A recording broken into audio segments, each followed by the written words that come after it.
বিশ্বজিৎ চক্রবর্তী এবং 48 ব্যাচের লাস্ট 1 বছর থেকে বেশি স্যার কাছে রিসার্চ করছি। এখন যদি আমার কাছে রিসার্চটা শুরু করার জন্য যেটা সবচেয়ে গুরুত্বপূর্ণ মনে হয় সেটা হলো লিটারেচার রিভিউটা, যে আমি রিসার্চ শুরু করব কিভাবে। এই যে কনফিউশনটা আছে সেটা দূর করার জন্য সর্বপ্রথম আমার কাছে যেটা মনে হয় যে বেশ কিছু বই বা অথবা বিভিন্ন পেপার পড়তে হয়, পড়ার পর একটা ডিসিশন নিতে হয় যে আমার কোন টপিকস এর উপর আমি করব। এটা ডিসিশনটা নেওয়াটা সবচেয়ে ইম্পর্টেন্ট জিনিস, এই আর কি। তো এটা সিলেক্ট করার পরে আমাদের বেশ কিছু পেপার পড়তে হয়, এবং পেপারটা পড়ার পরে আমরা ওই পেপারের যে এটা কি বলে গ্যাপস, যে গ্যাপসটা আছে ওইটা ফাইন্ড আউট করতে হয়, যে আমার এই পেপারের একটা জিনিস কি লিমিটেশনটা কি, এটা খুঁজে বের করতে হয়। খুঁজে বের করার পরে চেক করতে হয় যে আমার যে এখন যে টপিকটা সিলেক্ট করছি বা আমি এই পেপার থেকে লিমিটেশনটা বের করছি, কিন্তু এই লিমিটেশনটা অন্য কোনো পেপার নিয়ে কাজ করছে কিনা, ওরা এই লিমিটেশনটা সলভ করছে কিনা, ওগুলা দেখতে হয় আর কি। এভাবে রিসার্চটা শুরু করতে হয়। আর যেহেতু এখানে আমি ইন্ট্রোডাকশন পার্টটা বলি, আমি যে প্রথমে রিসার্চ টপিকসটা সিলেক্ট করার পরে ইন্ট্রোডাকশনে আমার যে টপিকস নিয়ে আমি কাজ করব সেই টপিকসের একটা ব্রিফ ব্যাকগ্রাউন্ড লিখতে হয়, যার মধ্যে ইনফরমেশন থাকতে হয় এবং আমি কেন এটা নিছি তার গুরুত্ব কি ওগুলা ব্যাখ্যা করতে হয়। এরপরে যে আমি যে যে লিমিটেশনটা বের করছি আমার চোখে যে পড়ে নাই, আমি একটা কাজ করব, আমি যতগুলো পেপার পড়ছি যত এখানে আমার চোখে পড়ে, এবং যে যে গ্যাপসটা আমি বের করছি ওই গ্যাপসটা লিখতে হয় ইন্ট্রোডাকশনে। এবং এটাকে আমার হাইপোথেসিস না কোশ্চেন, এখানে দুইটা সিস্টেম থাকে। রিসার্চের মূল অবজেক্টিভ হলো দুইটা, একটা হলো হয় হাইপোথেসিস আর একটা হলো কোশ্চেন। এখন আমারটা কি হাইপোথেসিস না কোশ্চেন সেটা আমাকে 100% শিওর হতে হবে, এবং এই শিওর হওয়ার পর আমি আসলে রিসার্চে আস্তে আস্তে অগ্রসর হতে পারবো। এবং আমার যে অবজেক্টিভ কি সেটা আমার জানতে হবে। ইন্ট্রোডাকশনের 4-5টা পার্ট অবশ্যই জানতে হয়, লিখতে হয়। সেটা হলো একটা ব্যাকগ্রাউন্ড, তারপর এটা কেন আমি কেন ইম্পর্টেন্ট মনে হলো আমার কাছে এটা এক্সপ্লেন করতে হয়, এবং গ্যাপটা কি এবং সেটাকে হাইপোথেসিস না কোশ্চেন ওটা লিখতে হয়, এবং যে মূল যে অবজেক্টিভটা সেটা সবাই লাস্টে ইন্ট্রোডাকশনে ইনক্লুড করতে হয় আর কি। আর লিটারেচার রিভিউর জন্য প্রথমে যেটা আগে আমি যেটা বলছি যে বিভিন্ন বই অথবা বিভিন্ন বই বা বিভিন্ন পেপার পড়তে বিভিন্ন গুগল স্কলার আছে, গুগলে সার্চ করলে গুগল স্কলার আছে, ওই জায়গাতে আমি টপিকস ওয়াইজ যদি গুগল মানে পেপার ইয়ে করে সার্চ করি তাহলে বিভিন্ন পেপার আসে নর্মালি। তারপর আমি যে টপিকস কাজ করবো সেটা আগে কাজ হয়েছে কিনা সেটা আমার শিওর হতে হবে, বা আমি যে অ্যালগোরিদম ইউজ করতেছি বা যে মডেলটা ইউজ করব সেটা অন্য কেউ ইউজ করছে কিনা সেটা জানতে হয়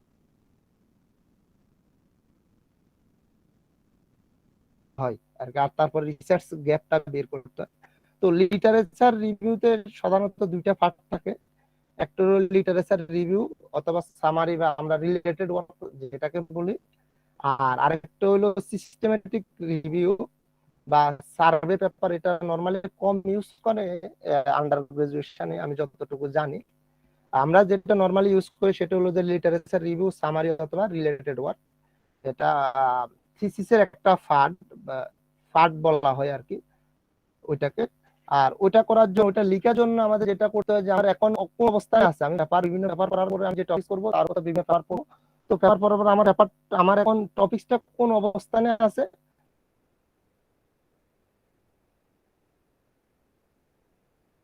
সেটা লিখতে হয়। লিখার পরে আমি এখন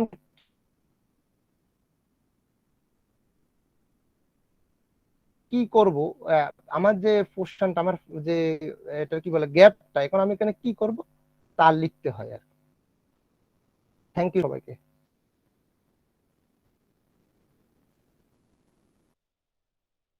তো এখন আমি আলমগীরকে বলবো শুরু করতে। Okay sir. স্যার আমার কথাটা কি ক্লিয়ার শোনা যায় এখন? হ্যালো, ওকে। হ্যাঁ, আসসালামু আলাইকুম এভরিওয়ান। তো এট ফার্স্ট আমি আপনাদের একটা পেপার শো করাবো। স্যার আমি স্ক্রিনটা একটু শেয়ার করছি।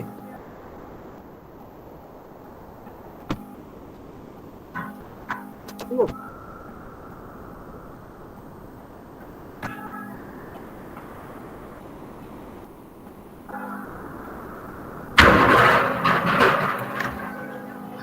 সবাই কি আমার স্ক্রিনটা দেখতে পাচ্ছেন আপনারা? না, দেখা যাচ্ছে। জি জি ভাইয়া, দেখা যায়? জি জি, দেখা যাচ্ছে। আচ্ছা, এটা আমার লেখা একটি পেপার আর কি। তো পেপারসের টাইটেল ছিল যে accuracy and prediction performance of collaborative filtering algorithm using matrix factorisation model. ঠিক আছে, তো একটা পেপারসের কয়েকটা পার্ট থাকে। প্রথম পার্টটাই অ্যাবস্ট্রাক্ট, এটা দ্বিতীয় পার্টটা হলো ইন্ট্রোডাকশন। আলমগীর একটু জুম করে দিবে, জুম। জি স্যার, জুম। Okay sir. হ্যাঁ, তো ফার্স্ট যে পার্টটা একটা পেপারসের, সেটা হলো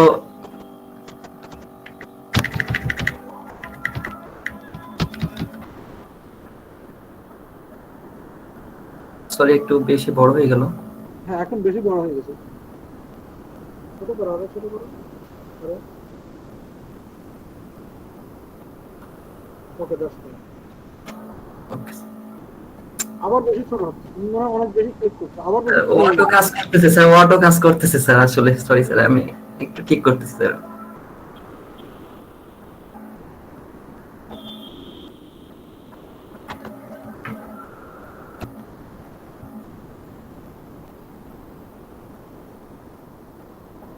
আচ্ছা, ওকে।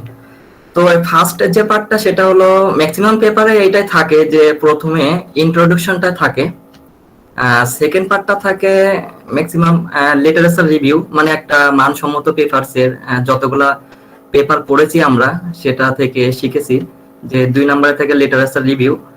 থার্ড নাম্বারে যে আমাদের যে পার্টটা থাকে সেটা হলো মেথোডোলজি। এই যে এটা হলো থার্ড নাম্বার পার্ট, যে মেথোডোলজি। ঠিক আছে, পরে যে ফোর্থ নাম্বার যে পার্টটা সেটা হলো এখানে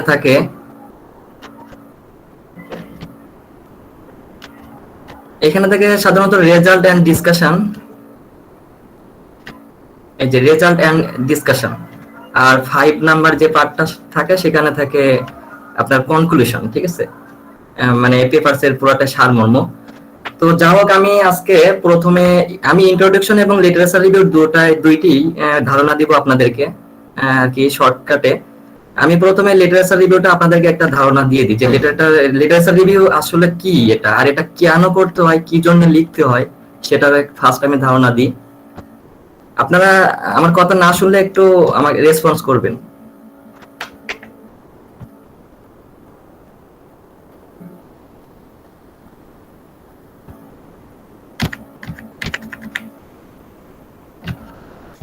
আচ্ছা, লিটারেচার রিভিউ এর আরেকটা নাম হতে পারে ব্যাকগ্রাউন্ড, হতে পারে যে লিটারেচার রিভিউ আর ব্যাকগ্রাউন্ড। তো লিটারেচার রিভিউটা আসলে কি জিনিস সেটা আমি একটু আপনাদেরকে বলি যে লিটারেচার রিভিউটা আসলে কোনো একটা স্পেসিফিক বা পার্টিকুলার টপিকের উপরে আপনার স্কলারি রিসোর্সের একটা সার্ভে মানে কি, এটাকে জরিপ বা সমীক্ষা বলতে পারি। মানে একটা স্পেসিফিক টপিক, মানে আপনি যে আপনার যে টপিকটা, আপনার যে রিসার্চের যে টপিকটা, এই টপিকের উপরে স্কলারি সোর্সেস, অর্থাৎ স্কলারলি সোর্স এটা বলতে কি বোঝায়? স্কলারলি সোর্সেস বলতে আপনার যে সকল সোর্সে পেপার পাবলিশ হয়, সাচ অ্যাজ যেমন জার্নাল অর ম্যাগাজিন বলতে পারি আমরা, বিভিন্ন জার্নাল অর ম্যাগাজিন বলতে পারি, এখানে বিভিন্ন ধরনের পেপার এখানে পাবলিশ হয়। তো এই সোর্সে কিছু পেপারস আছে যে আপনি যে টপিকটা নিয়েছেন সেই টপিক রিলেটেড কিছু পেপার এই সোর্সে অবশ্যই আপনি পাবেন। তো এট ফার্স্ট আপনাকে মানে লিটারেচার রিভিউটা কি করে, ওই সকল পেপার থেকে আপনি কিছু একটা মানে সার্ভে নিতে পারেন, বা আপনার টপিকের উপরে ওই সকল যে পেপারগুলো আছে ওই পেপারগুলো পড়ে ওখান থেকে একটা আপনি জরিপ আনতে পারেন আপনার লিটারেচার রিভিউ। এটা আপনাকে হেল্প করে। আমি একটু ডিপলি একটু বলতে গেলে যে এটা একটা কি করে যে ইট provides an overview of A current knowledge. Current বলতে কি আপনার যে বর্তমান যে নলেজটা আছে, অর্থাৎ আপনার যে টপিকটা, অর্থাৎ আপনার যে রিসার্চ স্টাডিটা, এই স্টাডিটার একটা ওভারভিউ দিবে এই literature review.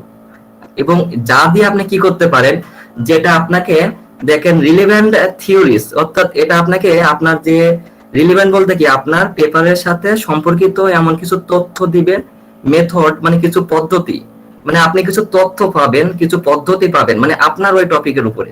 And gaps, in the existing research, মানে কি আপনার রিসার্চের কিছু গ্যাপসও আপনি খুঁজে পাবেন, ঠিক আছে।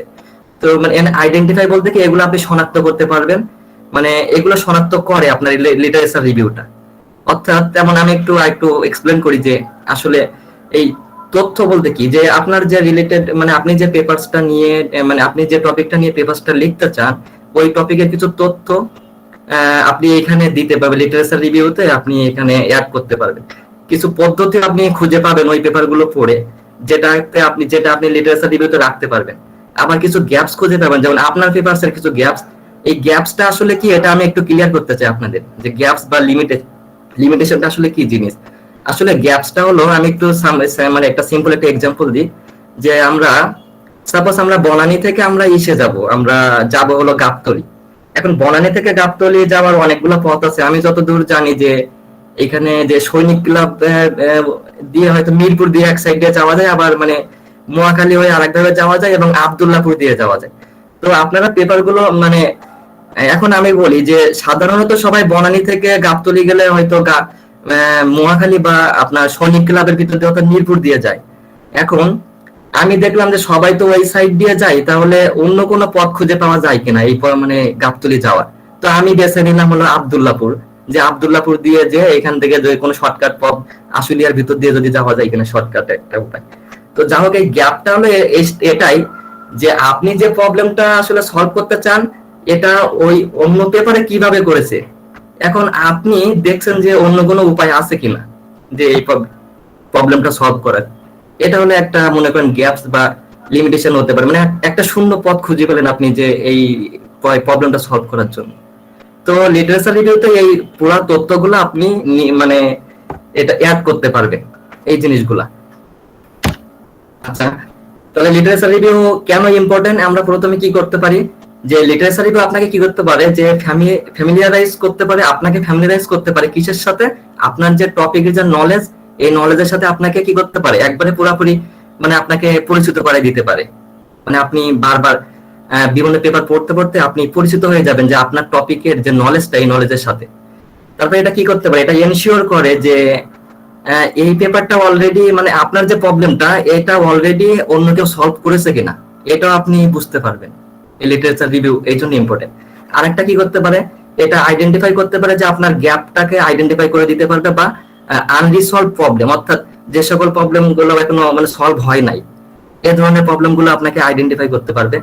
আর কি করতে পারে, যে আপনার যে মেথোডোলজি, অর্থাৎ আপনি যে পদ্ধতিটা মানে অবলম্বন করবেন এই পদ্ধতিটা আপনাকে কি করতে পারবে, আপনি ডেভেলপ করতে পারবেন এই লিটারেচার রিভিউর মাধ্যমে।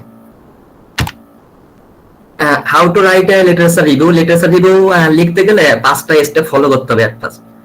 তো প্রথমে কি করতে হবে, যে ডাউনলোড মিনিমাম 100 রিলেটেড পেপারস, মানে আপনার যে টপিকটা আছে এই টপিক রিলেটেড মিনিমাম 100টা পেপার আপনাকে প্রথমে বিভিন্ন সোর্স থেকে নামাতে হবে, বিভিন্ন জার্নাল অর ম্যাগাজিন থেকে। তারপর কি করতে হবে, read abstract and conclusion to each papers, প্রতিটা পেপারসের অ্যাবস্ট্রাক্ট এন্ড কনক্লুশন আপনাকে পড়তে হবে। মানে পুরো পেপারটা আপনি প্রথমে যদি পড়তে চান তাহলে কিছুই বুঝবেন না, সেজন্য আপনাকে কি করতে হবে, যে অ্যাবস্ট্রাক্টটা আগে পড়তে হবে, যে অ্যাবস্ট্রাক্টে আসলে কি আছে। আপনারা কি শুনছেন আমার কথা? জি ওকে, থ্যাংক ইউ। যে প্রথমে তাহলে কি অ্যাবস্ট্রাক্ট এবং কনক্লুশন এই দুটাতে আসলে একটা পেপারসের মধ্যে কি হয়েছে, তারা কি নিয়ে কাজ করেছে, তারা কোন ধরনের প্রবলেম গুলো সলভ করেছে, এইগুলাই আপনারা বুঝতে পারবেন প্রথমে এই যে অ্যাবস্ট্রাক্ট এন্ড কনক্লুশন পড়লে। তারপর কি করতে হবে, যে তারপরে এবার আপনি ইন্ট্রোডাকশন পড়া শুরু করেন। আপনি প্রথমে ইন্ট্রোডাকশন পড়া শুরু করবেন না, কেননা ইন্ট্রোডাকশনটা অনেক বড় থাকে, এটা পড়লে একটা কিছু বুঝবেন না। আগে আপনাদের কনক্লুশন অর্থাৎ পেপারসের মেইন যে সারমর্মটা আগে পড়তে হবে, ঠিক আছে। তারপর কি করবেন, ইন্ট্রোডাকশন এন্ড মেথোডোলজি পড়বেন, মানে অ্যাবস্ট্রাক্ট এবং কনক্লুশন পড়ার পরে। তারপর এইটা পড়ার পরে আপনারা একটু বোঝার চেষ্টা করবেন যে হোয়াট দে ডিড, তারা আসলে কি করেছে এখানে, how they solve the problem, তারা প্রবলেমটা কিভাবে সলভ করেছে, হাউ মাচ দে অ্যাচিভড, তারা কতটুকু মানে ফলাফল অর্জন করেছে, whether the problem can be solved in any other way, মানে এই প্রবলেমটা মানে সলভ করার অন্য কোনো উপায় আছে কিনা, এগুলো আপনারা নিজেরা বুঝতে চেষ্টা করবেন যে তারা আসলে কি করতে চাইছে। তো অলরেডি আমি মনে করি যখন আপনারা যখন একটা পেপার ধরবেন, এই অ্যাবস্ট্রাক্ট একবার রিডিং পড়লে আপনারা কিছুই বুঝবেন না। আপনারা অ্যাবস্ট্রাক্টটা মিনিমাম 5 বার পড়েন। আপনারা এই যে গুগল ট্রান্সলেট ইউজ করেন, মানে ওই যে ওখান থেকে কপি করে নিয়ে আপনারা বাংলা ট্রান্সলেট করেন, ট্রান্সলেট করে বুঝেন আর কি। আমি আসলে ইংলিশে অনেক মানে আমার স্কিলটা অনেক কম, তারপরে আমি গুগল ট্রান্সলেট ইউজ করে করে আমি আর কি দক্ষতাটা বাড়ানোর চেষ্টা করেছি। ফাইনালি স্টার্ট রাইটিং, তারপরে আপনারা হলো আর কি লিটারেচার রিভিউ লেখা শুরু করবেন। তাহলে লিটারেচার রিভিউ লেখার শুরু করার পূর্বে আপনাদেরকে কি করতে হবে, এই টপিকগুলো আগে মেনে চলতে হবে। এই টপিকগুলো আপনাকে আগে অবলম্বন করতে হবে। এই টপিক অবলম্বন না করে আপনি কখনোই ভালো একটা লিটারেচার রিভিউ লিখতে পারবেন না। কেননা আপনার যে পেপারসটা, আপনি যে টপিকটা চুজ করছেন, এই টপিকটা মানে এই রিলেটেড আরো কিছু পেপার আপনাকে পড়তে হবে, এবং তারা কি করেছে পেপারসের লেখার প্রসেসটাও আপনারা এই পেপারস পড়লে বুঝতে পারবেন যে পেপারস গুলো কিভাবে লিখতে হয়। আচ্ছা, তারপরে আমরা কি করব, লিটারেচার রিভিউটা লেখা শুরু করব। তো দেখেন এখানে কি লিখছি যে a typical literature review consist of the following components, মানে একটা লিটারেচার রিভিউতে এই কম্পোনেন্ট গুলো থাকবে। যেমন আপনি প্রথমে লিটারেচার রিভিউতে কি করতে পারেন, ইউজফুলনেস বলতে কি কার্যকারিতা, অর্থাৎ আপনি একটা পেপারস পড়লেন, মানে আপনার রিলেটেড যে পেপারসটা পড়লেন ওই পেপারে আসলে তাদের কার্যকারিতাটা কি, তারা কি করেছে, প্রথমে এটাকে আপনি এক্সপ্লেন করবেন। 2 নম্বরে এক্সপ্লেন করবেন যে হাউ দে মেড ইট, তারা আসলে এটা কিভাবে মানে হাউ দে মেড ইট, কিভাবে তারা এই প্রবলেমটা তৈরি করেছে, বা কিভাবে তারা এই মানে মেথোডোলজিটা তৈরি করেছে। Drawbacks of the system, drawbacks বলতে কি যে এই পেপারসের শূন্যতা কি, অর্থাৎ এখানে যে কি গ্যাপটা ছিল, মানে যেটা তারা করে নাই, যেটা আমরা করতেছি। ঠিক আছে, এই ড্রব্যাকসটা আসলে খুবই ইম্পর্টেন্ট একটা, যে তারা এটা করে নাই কিন্তু আমরা করতেছি, এই ধরনের একটা। ঠিক আছে, এখানে এইটা খুঁজে বের করতে হবে আপনাকে, এটা কিন্তু লিটারেচার রিভিউতে আপনাকে এক্সপ্লেন করতে হবে। ঠিক আছে, তারপরে এক্সপ্লেন করবেন কি how they can improve the system, তারা এই সিস্টেমটা কিভাবে ইমপ্রুভ করেছে। তাহলে এগুলো কিন্তু আপনাকে নিজেই এক্সপ্লেন করতে হবে ওই যে লিটারেচার রিভিউতে, যে ওই পেপারস থেকে কিছু টপিক নিয়ে আপনাকে এগুলো লিখতে হবে, যে ওই পেপারসের ইউজফুলনেসটা লিখবেন, তারপর হাউ দে মেড ইট, তারা কিভাবে এটা লিখেছে, তারপর ড্রব্যাকস অফ দ্য সিস্টেম, এই সিস্টেমের ড্রব্যাকসটা খুঁজে বের করতে হবে বা সেটা লিখতে হবে, যে তারা এটা এখানে তাদের এই গ্যাপসটা আছে, এটাও আপনারা দিতে পারেন। How they can improve the system, তারা এই সিস্টেমটা কিভাবে ইমপ্রুভ করেছে। আমি ছোট্ট একটা এক্সাম্পল আপনাদের দেখাবো, যেটা দিয়ে আপনারা ক্লিয়ার বুঝতে পারবেন।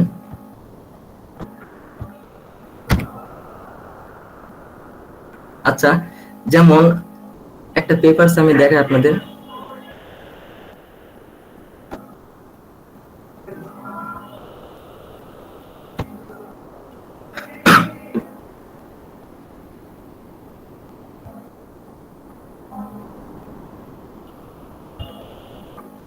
আচ্ছা, এই পেপারসটা আমি একটু দেখাই যে এই পেপারসে আসলে ওনারা কি করেছে আর কি।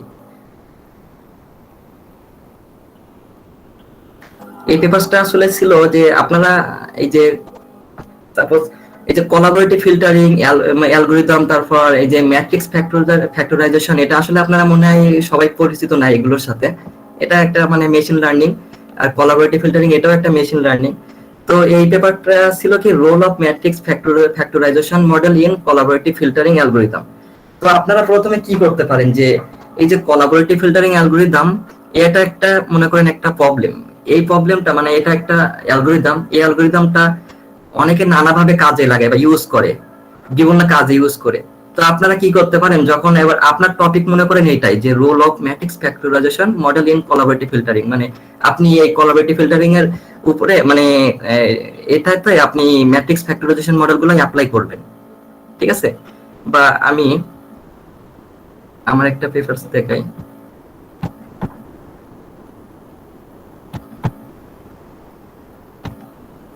যে আমার পেপারসটা কি ছিল, যে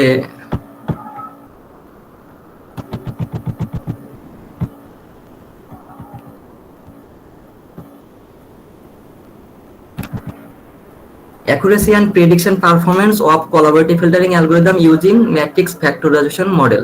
তার মানে ম্যাট্রিক্স ফ্যাক্টরাইজেশন মডেল এটা ইউজ করে আমরা কি কোলাবোরেটিভ ফিল্টারিং অ্যালগরিদমটার পারফরম্যান্স এবং অ্যাকুরেসিটা আমরা কি এটা বর্ণনা করেছি। ঠিক আছে, বা এটা নির্ণয় করতে চাইছি আমরা। যে তাহলে আমাদের এট ফার্স্ট কি করতে হবে, জানতে হবে যে কোলাবোরেটিভ ফিল্টারিং কি, এবং এই কোলাবোরেটিভ ফিল্টারিং এই যে অ্যালগরিদমটা অন্য কোন পেপারসে তারা আমরা যেমন ম্যাট্রিক্স ফ্যাক্টরাইজেশন মডেল ইউজ করে করেছি, মানে এটা একটা মেশিন লার্নিং, অনেকে এটা কি করতে পারে অন্য মেশিন লার্নিং দিয়ে করতে পারে। তাহলে আপনারা যখন কোলাবোরেটিভ ফিল্টারিং অ্যালগরিদম এই যে আমার যখন এই টপিকটা দিয়ে যখন সার্চ করবেন বিভিন্ন মানে এটা গুগল স্কলারসে সার্চ করবেন, বিভিন্ন এখানে এখানে মানে অনেক পেপারস থাকে, তো যখনই সার্চ করবেন দেখবেন অনেক পেপারস আপনার চলে আসবে রিলেটেড। এবার ওই পেপারস গুলোতে দেখবেন এখানে অনেকেই কোলাবোরেটিভ ফিল্টারিংটা ও এই অ্যালগরিদমটা অন্য কাজে ইউজ করেছে, বা তারা একটা প্রবলেম এই কোলাবোরেটিভ ফিল্টারিং দিয়ে তারা একটা রিকমেন্ডেশন সিস্টেম আবিষ্কার করে মানে তৈরি করেছে। যাই হোক আপনারা পেপারস পড়লে বুঝতে পারবেন। তো আমি যে এক্সাম্পলটা দিতে চাইছি সেটা হলো যে এই পেপারসে আসলে কি করা হয়েছে, এখানে যে ম্যাট্রিক্স ফ্যাক্টরাইজেশন মডেলটা ইউজ করা হয়েছে এবং মানে কোলাবোরেটিভ ফিল্টারিং এর জন্য ইউজ করেছে, ঠিক আছে। তো আমি ওনাদের কথাগুলো কিভাবে লিখছি যে আমার লিটারেচার রিভিউতে সেটা আমি দেখাবো। ওনারা কিন্তু এখানে কি করছে যে in this paper we attempt to present an overview on the role of different AMF model to address the challenges of CF algorithm. অর্থাৎ কোলাবোরেটিভ ফিল্টারিং এর যে চ্যালেঞ্জেস গুলো আছে এগুলো মোকাবেলা করার জন্য তারা কি করছে যে ম্যাট্রিক্স ফ্যাক্টরাইজেশন মডেলগুলো ইউজ করেছে, ঠিক আছে। এবং কি করছে which can be serve as a road map for research in this area, মানে এই এরিয়ায় মানে এই রিসার্চ এরিয়া তারা এটা একটা প্রবলেম সলভ করতে চাইছে আর কি। এখন আমি কি করছি এদের ওনাদের কথাটা আমি এইভাবে সাজাই লিখছি যে আমার লিটারেচার রিভিউতে যে আমি কিভাবে লিখছি, আপনারা তাহলে একটু ক্লিয়ার হতে পারবেন যে কিভাবে লিটারেচার রিভিউটা লিখতে হয়।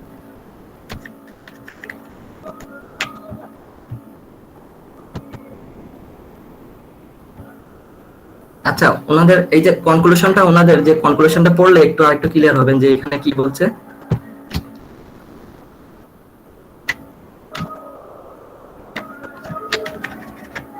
এই কনক্লুশনে একটু বলা আছে যে from this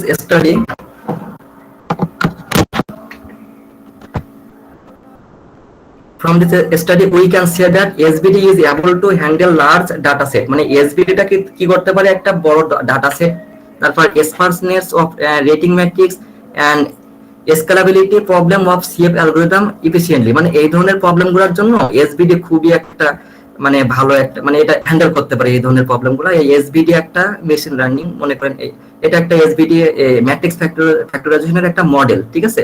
তারপর PCA দিয়ে ওনারা কিছু কাজ করেছে। তো আমি ওনাদের কথাগুলো কিন্তু হুবহু লিখি নাই, আমি ওনাদের কথাগুলো কিভাবে ঘুরাই লিখছি সেটাই দেখাইতেছি।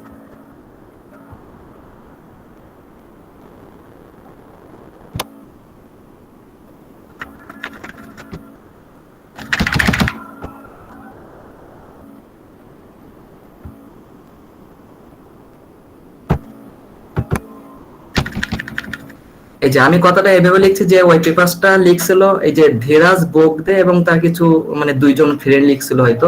তো আমি কথাটা এভাবে লিখছি যে Dhiraj বোগদে and his colleague proposed the matrix factorization model on collaborative filtering। আমি তাহলে কি বলছি যে ওনারা এভাবেই মানে ওই ধীরাজ বোগদে এবং তার কলিগ কি করছে ম্যাট্রিক্স কোলাবোরেটিভ ফিল্টারিং এর উপরে ম্যাট্রিক্স ফ্যাক্টরাইজেশন মডেলগুলো অ্যাপ্লাই করেছে।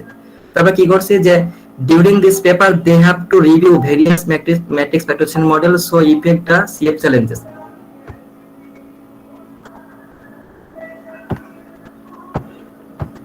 আচ্ছা, তারপর কি লিখছে যে they apply SVD to deal with enormous data set and the adequacy of the rating framework and the versatility issue of the CF calculation proficiently। Just আমি বলতে চাইছি যে আমি ওনাদের কথাগুলো কিন্তু ঘুরাই লিখছি যে ওনারা এভাবে ইউজ করেছিল যে এখানে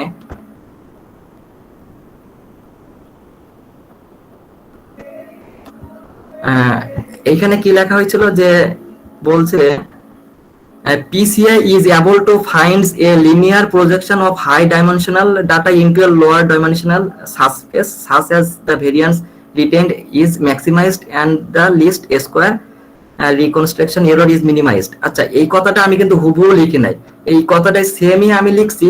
তো আমি এটা কিভাবে লিখছি দেখেন যে এই কথাটা সেম আমি লিখছি, এখানে আমি এভাবে লিখছি যে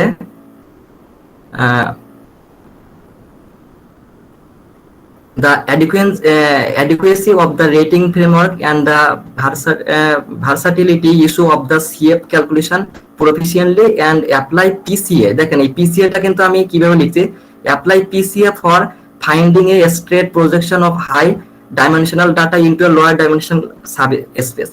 মানে ওই কথাটাই আমি লিখছি হুবহু, কিন্তু আমি এইখানে একটু ঘুরায় কথাটা লিখছি। যাও মানে এটা লিখলে তাহলে আপনার আর প্লাগারিজমটা আসবে না, না হলে আপনার প্লাগারিজম আসলে আপনার পেপারসের কোনো মূল্য নাই, ঠিক আছে। তো যাই হোক, লিটারেচার রিভিউ লেখাটার প্রসেস হলো এটাই যে আপনি ওই পেপারসে কি কাজটা আসলে হয়েছে, মানে তারা কি করেছে, কি করতে চাইছে, তাদের শূন্যতা কি, এটাকে আপনি এক্সপ্লেন করতেছেন নিজের ভাষায়। তবে ওনাদের কথাগুলো হুবহু কপি করলে হবে না, ঠিক আছে। এটাই হলো লিটারেচার রিভিউ লেখার আরেকটা আমি বলতে পারি যে লিটারেচার রিভিউটা আমি এখানে যেমন শুরু করেছি যে Dhiraj Bagde and his colleague proposed the matrix. আচ্ছা, প্রপোজড এইটুকু কিন্তু কমন যে মানে আমি একটা দেখাই আপনাদেরকে, ওভারভিউ দেখাই যে বেশি মানে আপনারা সবসময় লিটারেচার রিভিউটা লিখতে গেলে এই কথা দিয়ে ইউজ করবেন যে authors of to have made. Authors বলতে কি, ওই পেপারসের যে অথর্সটা ওনারা কি করছে, এই টুটা কি, এই টুটা হলো কি রেফারেন্স আপনার পেপারসের, আপনার এই পেপারসটা আপনার 2 নাম্বার রেফারেন্সে আছে, মানে রেফারেন্সে 2 নাম্বার পয়েন্টার এটা আছে। তো যাই হোক, আমি এখানে কি লিখছি যে authors of to have made, অর্থাৎ তারা তৈরি করেছে, লাভ লাভ লাভ কি তৈরি করেছে সেটা আমি কি দিয়ে শুরু করলাম যে অথর্স অফ টু, অর্থাৎ টু বলতে গিয়ে 2 নাম্বার পেপারসে এটা মানে ওনারা তৈরি করেছে এটা। আবার আমি আরেকটা এক্সাম্পল দিতে পারি যে Kamal and his colleague proposed. Proposed কি, তারা কি মডেলটা প্রপোজ করেছে সেটা আমি এইভাবে মানে স্টার্টিং এইভাবে লেখা শুরু করলাম। তো যাই হোক, একটা লিটারেচার রিভিউ লিখতে গেলে আপনারা এভাবে এই কথাগুলো দিয়ে স্টার্ট করতে পারেন। আর ইন্ট্রোডাকশনের ব্যাপারটা আমি একটু বলবো যে অন্যদিন মনে আরেকটা স্যার যদি আরেকটা আমাদের লাইভ সেশন দেয় সেটা আমি হয়তো ভালো একটু এক্সপ্লেন করতে পারবো ইন্ট্রোডাকশনটা। আসলে ইন্ট্রোডাকশনে অনেকগুলা আপনার বডি থাকে, যে বডিগুলো আপনার মানে প্রতিটা বডি যদি ভালোভাবে এক্সপ্লেন করতে চাই তো একটু মনে হয় টাইম একটু বেশি লাগবে। তো স্যার আমি কি টাইম একটু নিতে পারবো আজকে?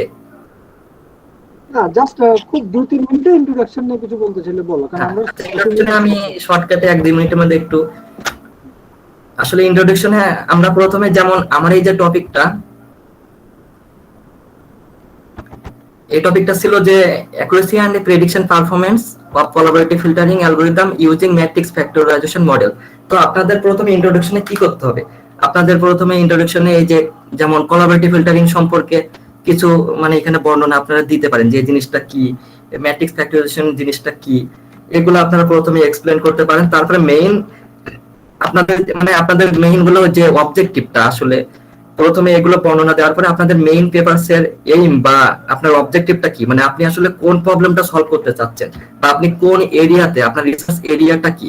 মানে যেমন আমাদের রিসার্চ এরিয়া কিন্তু ছিল যেমন এই কোলাবোরেটিভ ফিল্টারিং, অ্যাবস্ট্রাক্টে এগুলো দেওয়া থাকে। যেমন আমাদের এরিয়াটা কি কি, এরিয়াটা ছিল আমাদের ম্যাট্রিক্স ফ্যাক্টরাইজেশন, তারপর এখানে ছিল রিকমেন্ডার সিস্টেম, তারপর ছিল কোলাবোরেটিভ ফিল্টারিং, এগুলো আসলে মেশিন লার্নিং। তো আমরা এই এরিয়াগুলো আপনাকে ওখানে এক্সপ্লেন করতে হবে। তারপরে আপনার কি করতে হবে যে আপনি আপনার মেইন পেপারসের অবজেক্টিভটা কি সেটা এখানে এক্সপ্লেন করতে হবে। যেমন আমাদের পেপারসে এখানে আমরা কি করছিলাম যে এই recommendation system will be created by addressing the two major challenges of item based collaborative filtering such as data sparsity and synonymy. অর্থাৎ আমরা কি করতে চাইছি যে মানে আইটেম বেসড কোলাবোরেটিভ ফিল্টারিং এর 2টা চ্যালেঞ্জেস মোকাবেলা করে আমরা একটা রিকমেন্ডেশন সিস্টেম আমরা একটা ক্রিয়েট করতে চেয়েছিলাম। তো এই অবজেক্টিভটা আপনাকে পুরো এক্সপ্লেন করতে হবে এই পেপারসে, ঠিক আছে। তারপর শেষে মানে এবার কি করে কিভাবে অবজেক্টিভ মানে কিভাবে আপনারা করতে চান, মানে কোন মেথোডোলজিতে করতে চান সেটা সম্পর্কে নিচে একটু আপনাকে এটা এক্সপ্লেন করতে হবে, এই আর কি। তো যাই হোক, আমি শর্টকাটে এইটুকুই আপনাদের বোঝানোর চেষ্টা করেছি। যদি কোনো লাইভ সেশন নেক্সটে কখনো হয় তাহলে আমি ইন্ট্রোডাকশনটা আরো বিস্তারিতভাবে আলোচনা করতে পারবো। Thank you Alamgir and Biswajit as well. তোমাদের কোশ্চেনগুলো আমরা একটু পরে নিচ্ছি, হ্যাঁ। বিশ্বজিৎও থাকো, আলমগীরও আছে, এবং ফারিয়া শেষ করার পরে আমরা কোশ্চেনগুলো নিব, হ্যাঁ। আমরা সবার কোশ্চেন, শুধু লিটারেচার রিভিউ না, যে কোনো কোশ্চেন করতে পারবে, very formal, informal, easy, silly, whatever it is. হ্যাঁ স্যার, হ্যাঁ যে কোনো প্রশ্ন আপনারা করতে পারবেন, আমরা আনসার দিতে চেষ্টা করব। আপনারা যে কোনো এনি কোশ্চেন করতে পারেন আপনারা। ফারিয়া, তুমি শর্টকাটে তোমার ইয়েতে এক্সপ্লেইন করো, তারপর আমরা কোশ্চেন আনসার সেশনে যাব। ফারিয়া। আসসালামু আলাইকুম, আমি তুমি ফারিয়া। চাইলে তোমার পেপারটা একটু দেখাইয়া কিছু যদি দেখাই বলতে চাও বলতে পারো। জি স্যার, হ্যাঁ আমি ফারিয়া 40 ফিট ব্যাচ থেকে। আচ্ছা, আলমগীর ভাইয়া খুব সুন্দর করে ইন ডিটেলসে দেখছি প্রেজেন্ট করেছেন, আর আমি যা বলবো এখন মানে আমি নিজেই দ্বিধাদ্বন্দ্বে পড়ে গেছি, কারণ উনি এত সুন্দর করে বলেছেন এবং আমি কি বলবো সেটা আমি এখন বুঝছি না। তো আমি ভাবলাম যে কিছু ছোট ট্রিক্স এন্ড টিপস যদি দেওয়া যায় সেটা হয়তো বেটার হয় আর কি। তো আমি যেটা ফার্স্টে বলবো যে আপনারা মানে বেশ কিছু পেপার পড়বেন রিলেটেড টপিকসে অবভিয়াসলি, এতে হচ্ছে আইডিয়াটা ভালো হয়। এর সঙ্গে আবার পেপারটা কিভাবে স্ট্যান্ডার্ড ওয়েতে লেখা যায় তাও বোঝা যায়। এর জন্য আপনারা বেটার হয় সার্ভে পেপার গুলো যদি পড়েন, সার্ভে পেপার পড়লে আপনাদের নলেজটাও বাড়বে। ধরুন আমরা যখন রিসার্চ করতে যাই তখন দেখা যায় কি আমাদের ওই টপিক নিয়ে হ্যাঁ নলেজ আছে ভালো কথা, বাট ডিপ নলেজটা থাকে না। যখন আমরা সার্ভে পেপার গুলো পড়ি তখন দেখা যায় ওখানে কম্পারিজন থাকে যে কোনটার সাথে কোনটা কিভাবে হলো বা কোনটা হচ্ছে গিয়ে বেটার হয়। তো তখন আপনি দেখবেন যে হ্যাঁ আমার এই সিস্টেম বা আমার এই মেথড থেকে কোন মেথডটা আরো বেটার। তো তখন চাইলে আপনি হচ্ছে গিয়ে দেখলেন যে আমার এই মেথড থেকে অন্য মেথড আরো বেটার আছে, তো তখন আপনি ওই রিসার্চটা মানে ওই যে মেথডটা নিয়ে রিসার্চ করবেন সেটা আপনি ড্রপ করে ওই বেটারটা থেকে আরো ভালো কিভাবে বানানো যায় সেটা নিয়ে আপনি আইডিয়া করতে পারবেন। তো আমি এই জন্য বলি সার্ভে পেপারটা পড়া ভালো। দেন হচ্ছে কি আপনারা একটা কাজ করবেন, সেটা হচ্ছে যেসব টপিক নিয়ে বেশি রিসার্চ হয়েছে ওগুলোর উপর একটু ফোকাসটা করবেন। তাহলে হয় কি যে আমরা রিসার্চ ম্যাটেরিয়ালস গুলো বেশি পাই। এখন যদি এমন কোন একটা টপিক থাকে যেখানে বেশি রিসার্চ হয় না, তখন আপনাদের জন্যই ঝামেলা হয়ে যায় যে ওই টপিক নিয়ে লিটারেচার রিভিউ লিখতে। তো আরেকটা জিনিস বলবো হচ্ছে পেপার নিয়ে হচ্ছে গিয়ে যখন লিখতে যাবেন পেপারের জন্য হচ্ছে হাতে ভালো একটা সময় রাখা। তো আমরা অনেকে করি কি পেপার লিখতেছি লিখতেছি 5 দিনের মধ্যে লিখে শেষ করে ফেললাম, তো 5 দিনের মধ্যে লিখে শেষ করলে সেটা কিন্তু আর স্ট্যান্ডার্ড হয় না। তো আমাদের চিন্তা করতে হবে কিভাবে পেপারটাকে আরো স্ট্যান্ডার্ডাইজ করা যায়। তো এই জন্য হচ্ছে প্রতিটা সেকশন লেখার সময় আমাকে খেয়াল রাখতে হবে যে কিভাবে প্রতিটা প্যাসেজ আরো বেটার করে আরো সুন্দর করে গুছায় লেখা যায়। তার মানে এই না যে আমি একটু বেশি বাড়ায় লিখে ফেললাম, বা বেশি বাড়ায় লিখলে আবার সেটা আবার কেউ পছন্দ করবে না। আবার সেটা ছোট করে সুন্দর করে লিখবো। আবার ছোট করে লিখতে গেলে তখন আমরা কিন্তু আবার ডিটেলস গুলো মিস করে ফেলি। তো এই ডিটেলস বলতে আমি বুঝাচ্ছি নর্মাল টার্ম গুলা, যেগুলো আমাদের কাছে মনে হলো যে না দিলেই হয়, এরকম কিছু টার্ম। কিন্তু আবার অনেক সময় ইজি বলে খেয়ালও থাকে না, কিন্তু এগুলো দেখা যায় কি যে যারা নন টেক পার্সন বা অন্য ফিল্ডের কেউ তারা আবার সেইটা বুঝতে পারে না। সো অন্য নন টেক পার্সন যদি আপনার পেপার বুঝতে না পারে তো আপনার পেপার তো হচ্ছে অ্যাকসেপ্ট হবে না। তো আপনাদের এই দিকটায় খেয়াল রাখতে হবে। তো হচ্ছে আরেকটা জিনিস বলবো, আম, আম, আপনারা হচ্ছে একটা কাজ করবেন, সেটা হচ্ছে যখন পেপার লিখতে যাবেন তখন হচ্ছে গিয়ে হ্যাঁ অনেক পেপার তো পড়বেন, অনেক পেপারের মধ্যে দুটা পেপারকে আপনার হচ্ছে স্ট্যান্ডার্ড বেস হিসেবে ধরে নেবেন। তো ওই দুইটা পেপারকে থেকে মানে কি আপনি আইডিয়া নেবেন যে আমি কিভাবে আমার মানে আমার লিটারেচার রিভিউটা লিখবো। লাইক এই পেপারে এইভাবে এইভাবে ধাপে ধাপে এইভাবে সাজায় লিখছে, আমি এরকম এই ধাপটা সাজায় লিখবো। তো ওইভাবে আমি হচ্ছে গিয়ে অ্যাপ্রোচটা করবো। তো এখানে একটা জিনিস বলে রাখি, লিটারেচার রিভিউ লেখার সময় হচ্ছে গিয়ে দুইটা অ্যাপ্রোচ হচ্ছে ওরা ইউজ করে, একটা হচ্ছে ক্রোনোলজিক্যাল অ্যাপ্রোচ আর একটা হচ্ছে থিমেটিক অ্যাপ্রোচ। তো ক্রোনোলজিক্যাল অ্যাপ্রোচটা হচ্ছে যেখানে হচ্ছে আমার প্রতিটা ওয়ার্ড হচ্ছে এমন ভাবে ডেসক্রাইব করবো বা এমন ভাবে স্টার্ট করবো যে সবচেয়ে আর্লিয়েস্ট যে ইনফরমেশনটা ছিল সেটা দিয়ে, লাইক হচ্ছে সেটা সময় দিয়ে হতে পারে। লাইক আমাদের হচ্ছে গিয়ে লিটারেচার রিভিউ লিখতে গেলে দুইটা পার্ট আমরা ভাগ করি, আমি পার্সোনালি এটা পছন্দ করি। সেটা হচ্ছে একটা রিলেটেড ওয়ার্ক পার্ট আর একটা হচ্ছে ব্যাকগ্রাউন্ড পার্ট। আমি দাঁড়ান আপনাদেরকে একটু প্রেজেন্ট করে দেখাচ্ছি।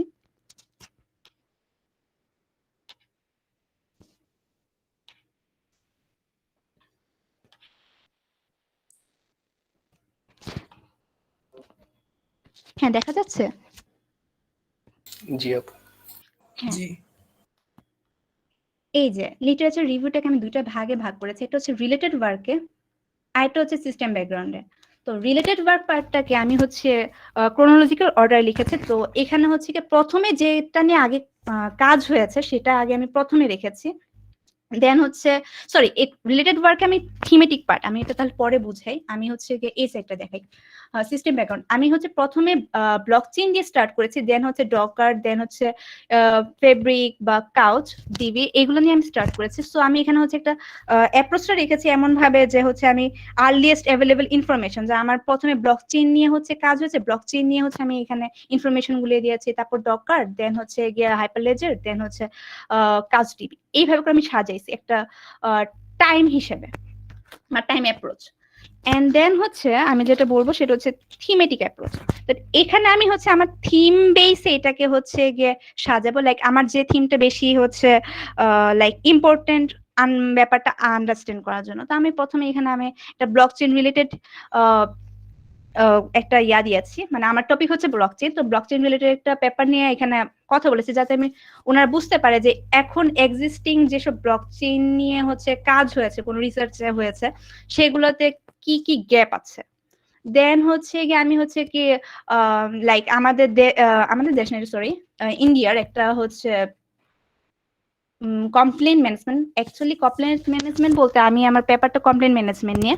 সো কমপ্লেন ম্যানেজমেন্ট নিয়ে হচ্ছে ওরা যে ট্র্যাডিশনাল স্টাইলে যে ওয়েব গুলো আছে সেগুলো নিয়ে প্রবলেম গুলো এখানে শো করেছি। দেন হচ্ছে আরো ট্র্যাডিশনাল বলতে আরো নতুন যেসব ওয়েবসাইট গুলো আছে সেগুলোর প্রবলেম নিয়ে আমি আলোচনা করেছি, এবং কেন হচ্ছে গিয়ে এই প্রবলেম গুলোর জন্য হচ্ছে গিয়ে ব্লকচেইন মানে সলভ করতে, এই প্রবলেম গুলো সলভ করতে ব্লকচেইন কতটা ভালো কাজ করে সেটা হচ্ছে আমি এই জায়গাটার মধ্যে আমি এখানে শো করে দিয়েছি।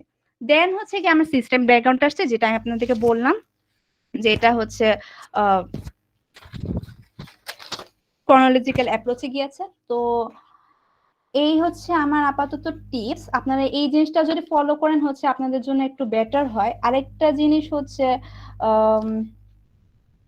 আপনারা যেটা করবেন, হ্যাঁ প্লাগারিজমের ব্যাপারটা হচ্ছে আলমগীর ভাইয়া বলেছিল যে প্লাগারিজমের ব্যাপারটা যেটা হচ্ছে যে আপনারা থ্রি ম্যাজিক ওয়ার্ড স্টাইলটা ফলো করবেন। থ্রি ম্যাজিক ওয়ার্ড স্টাইলটা কি, এটা দেখুন আমি এখানে একটা পেপার থেকে আমি একটা ইয়া দিয়েছি, সাইটেশন দিয়েছি।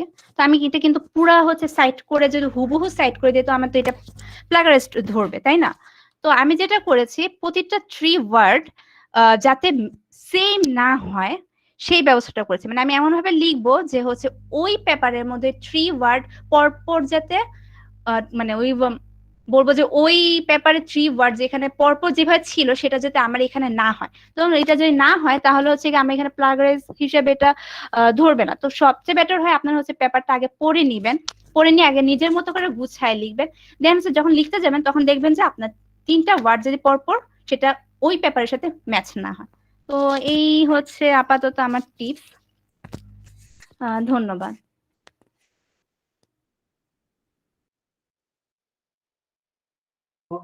Thank you, Faria. So, dear, thanks for your patience. I think it has been 1 year almost, but still you are there. So, এখন আমরা কোশ্চেন সেশনে যাব। তার আগে Alamgir and Faria, they have done very fantastic job. এবং যেটা আমি বলতে চাচ্ছি যে কথাটা হয়তো ওরা অনেক প্রফেশনাল না বা প্রফেশনাল মতো বলতে পারে না, দ্যাটস ডেফিনেটলি ট্রু, কিন্তু ইন্সপিরেশন ওদের থেকে আমরা পাবো ওরা সাকসেস, ওরা পাবলিকেশন করেছে, ওরা ইন্টারন্যাশনাল প্ল্যাটফর্মে পাবলিশ করেছে। সেই সাথে আরেকটা গুণ হলো ওদের একাডেমিক রেজাল্টও কিন্তু এখানে যারা তো এই সব দুটো মিলিয়ে আমি বলতে চাচ্ছি যে ওদের সাথে আমরা কানেক্ট থাকার চেষ্টা করবো। তোমরা কোনো যে কোনো যেমন এই যে এখন বিশ্বজিতের একটা কনফারেন্স করছি, আমি ফারিয়া নাম্বার দিয়েছি যে তোমাদের কিছু ওর সাথে এই যে আমরা একটা নেটওয়ার্ক মেনটেন করতে চাচ্ছি। আবার ফারিয়া বিশ্বজিৎ আলমগীর কিন্তু বেশি জায়গা ছিল না, তাদের সিনিয়ররা কিন্তু আমার এখানে সেশন নিয়েছে ফারিয়া, তাই না? তোমাদের আগে তো অন্যান্য গ্রুপ আলমগীর। জি স্যার। তো আমরা এই নলেজ ট্রান্সফার আজকে তোমরা যারা এখানে আছো তোমরা কিন্তু আবার পরবর্তী সেশন নিবে তোমাদের জুনিয়রদের জন্য, যেন আমরা একটা কন্টিনিউয়াস লার্নিং করি বড় ভাইদের কাছ থেকে। আজকে আমাদের এখন ছাত্রদের পেপার বের করাটা ওদের কাছে এখন ভয়ের কিছু না, ওরা এখন কিন্তু এটাকে খুব ইজি মনে করে যে না উই ক্যান ডু ইট। তো আমাদের এই রিসার্চ গুলো আপনার সাউন্ডটা ক্লিয়ার না স্যার, মানে আমরা কথাটা শোনা যাচ্ছে না ক্লিয়ার আপনার। এখন কি শোনা যায়? এখন শোনা যায় ঠিক আছে? জি স্যার, এখন শোনা যাচ্ছে। আচ্ছা, তো যেটা বলছি আমাদের রিসার্চ প্ল্যাটফর্ম গ্রুপ থেকে কিন্তু অনেক ছেলেরা স্কলারশিপ নিয়ে বাইরে যাচ্ছে, পাবলিকেশন করছে, দে আর ভেরি সাকসেসফুল। তো এখন আমরা তোমাদেরকে বলবো তোমরা কোশ্চেন করো, তোমরা ফারিয়া, আলমগীর এবং বিশ্বজিতের কাছে তোমরা যে কোনো কোশ্চেন, যে কোনো এরিয়া থেকে কিভাবে শুরু করবে, ফ্রাস্ট্রেশন কি, আর তোমরাও তোমাদের কিছু ইনফরমেশন এক্সপিরিয়েন্স শেয়ার করো, রিসার্চ করতে কি ডিফিকাল্টিস ফেস করছো তোমরা, তো ওরা বলবে তোমরা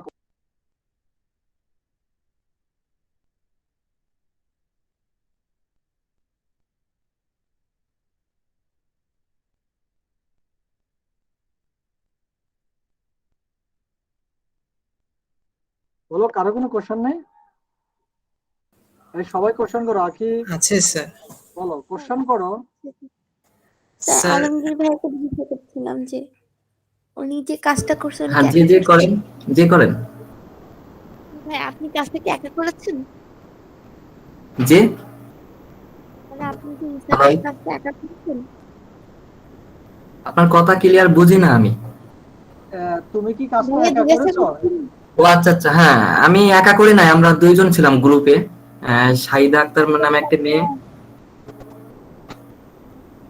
হ্যাঁ, কাজটা কি আপনি ভাগ করে নিচ্ছিলেন যে এই টপিকগুলো তুমি করবে, এই টপিকগুলো আমি করবো না? কাজটা আসলে হ্যাঁ আমরা মানে আমরা প্যারালালি করেছি, যে কাজগুলো ভাগ করে নিতাম। মানে আমরা যদি একদিন দুইটা টপিকের কাজ থাকতো, আমি একটা করতাম, ও একটা করতো।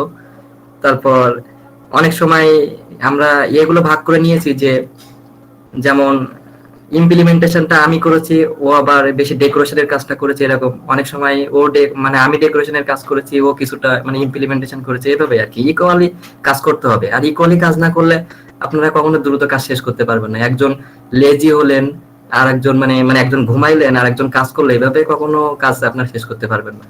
আর কাজ আমি একটা এ বিষয়ে একটু বলি যে আসলে যখন আমরা কাজটা শুরু করেছি, স্যার যখন আমাদের একটা টপিক দিত, একটা টপিক মনে হয় আমার এমনও মানে কিছুটা মনে পড়ে যে একটা টপিক মনে হয় যে 3বার করে স্যার রিজেক্ট করেছে। মানে প্রথমে তো ভালো হয় নাই, মানে স্যারকে আমরা এক্সপ্লেন করতে পারতাম না, মূল জিনিসটাই আমরা মেইন পয়েন্টে আসতে পারতাম না।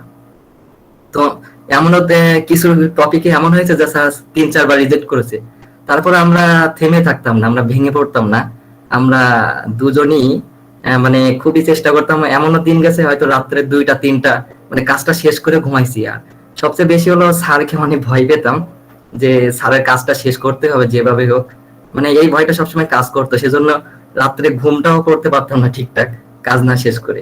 যাই হোক, সাইদাও আমাকে মানে খুবই অ্যাক্টিভ ছিল, যে ওই বেশি আমাকে প্যারা দিত। যে আমি অনেক সময় আমি একটু বিজি থাকতাম সব সময়, কারণ আমি একটু আমার মানে জব এবং ব্যাচ নিয়ে একটু বেশি ব্যস্ত থাকতাম, মানে আমি অনেক ব্যাচ করাই। যাই হোক, যখন আমি আমি একটু মানে সময় দিনে সময় কম পেতাম, তো রাতে আমি বেশি কাজ করতাম। আর ও আমাকে বেশি প্যারা দিত যে এই কাজগুলো কমপ্লিট না করে আপনি আজকে ঘুমাবেন না। তো সেই হিসেবে মানে একজনের এরকম একটা সাপোর্ট থাকলে আরো মনে হয় কাজগুলো বেশি ভালো করা যায়, সেটা বুঝলাম। যাই হোক, আপনারা সবাই মানে একে অপরকে পরস্পরকে সাপোর্ট দিবেন, এবং পরস্পর মিলেই মানে ইকুয়ালি কাজ করবেন, দেখবেন আপনাদের কাজটা দ্রুত শেষ হয়ে যাবে। আর কোনো কোশ্চেন আছে? ভাইয়া ভাইয়া আপনার কাছে একটা কোয়েশ্চেন ছিল যে টপিকটা আমরা কিভাবে সিলেক্ট করব, মানে কি কি দিকগুলো দেখে হচ্ছে আমাদের আচ্ছা, টপিকটা এই সিলেক্ট বিষয়ে করা একটু যায়? বলি যে আসলে আহ, প্রথমেই আপনি কোন টপিকটা আপনার বেশি পছন্দ, আপনি কোনগুলো বেশি পারেন। যেমন আমরা স্যার আমাদের আসলে আমাদের এটা স্যারই ধরে ফেলেছিল যে আমাদের এক্সপিরিয়েন্সটা কোন দিকে বেশি। আমাদের রেজাল্ট সিজিপি হয়তো দেখে স্যার নিজে বুঝতে পেরেছিল যে আমরা ম্যাথমেটিক্যালে বেশি ভালো ছিলাম, মানে আমরা প্রোগ্রামিং ল্যাঙ্গুয়েজের দিকে একটু মানে উইক ছিলাম।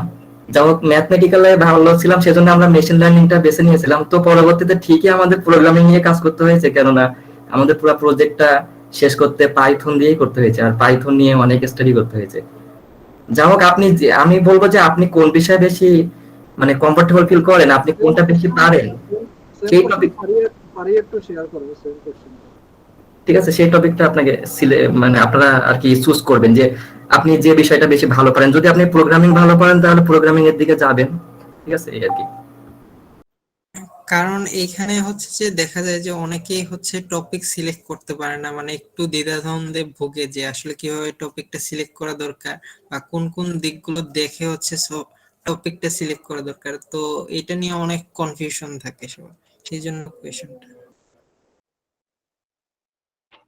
ভাইয়া আমি এইসব নিয়ে একটা জিনিস বলবো, আমার মনে হয় কি এমন কিছু একটা সিলেক্ট করা বেটার যেটা নিয়ে আপনার খুব বেশি আইডিয়া নেই। তো তখন হয় কি যে আপনি ওই জিনিসটা নিয়ে আরো হচ্ছে যখন ঘাটতে থাকবেন তখন আরো অনেক ভালো আইডিয়া হবে এই ম্যাটারটা কি। তো তখন দেখা যাবে আপনি ইন ডিটেলস একটা আইডিয়া হয়ে গেলে তখন আপনি আপনার মানে ধরুন আপনি চিন্তা করেন একটা ওয়েব রিলেটেড কোন একটা প্রসিকিউটিভ ম্যাটার নিয়ে আপনি চিন্তা করলেন, হ্যাঁ যে হ্যাঁ এই জিনিসটা নিয়ে তো আমার আইডিয়া নাই, আমি এটা নিয়ে একটু ঘাটাঘাটি করি। যখন এটা ঘাটতে থাকবেন তো তখন আপনার চট করে একটা মানে নতুন জিনিস শিখা হলো, আবার তখন নতুন নতুন ওখান থেকে প্রবলেম গুলো আপনার মাথায় আসলো, তখন ওই প্রবলেম গুলো নিয়ে আপনি চাঁদে মানে ঘাটবেন যে এই প্রবলেম নিয়ে কোথাও কি সলিউশন আছে, বা সলিউশন থাকলে তার বেটার হচ্ছে গিয়ে সলিউশন কি আপনি দিতে পারবেন। তো তখন গিয়ে আপনি যখন দেখবেন যে হ্যাঁ এটা থেকে তো একটা বেটার সলিউশন আমি বের করতে পারি, তো তখন এইভাবে হচ্ছে আপনি আপনার টপিকটা সিলেক্ট করে ফেলতে পারেন।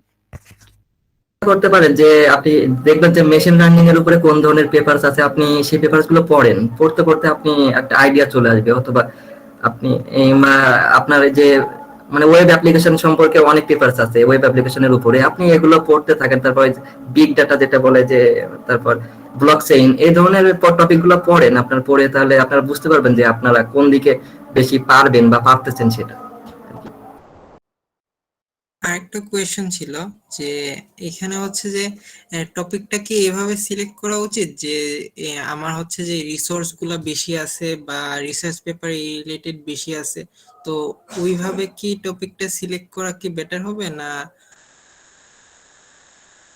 আসলে এটা তো আপনার সুপারভাইজার বেশি মানে আপনাকে হেল্প করবে, ঠিক আছে? এটা আপনার মানে সুপারভাইজার হেল্প করবে যে আপনি কোন টপিকের উপর করতে চান বা করতে পারবেন, ঠিক আছে?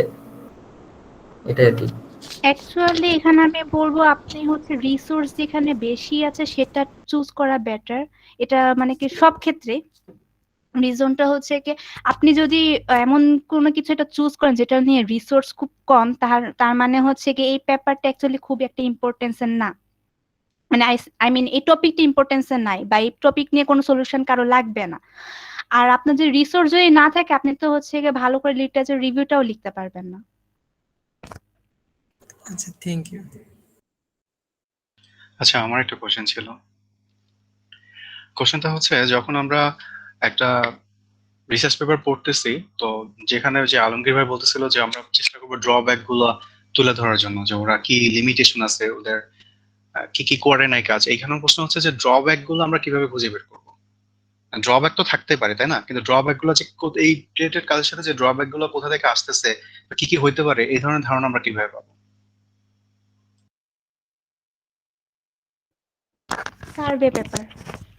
সার্ভে পেপারে দেখা যায় কি এরকম ড্রব্যাক নিয়ে হচ্ছে আহ কথা বলে যে কি কি ড্রব্যাক আছে বা কি কি প্রবলেম আছে কোন একটা প্ল্যাটফর্ম বা কোন একটা টপিকে।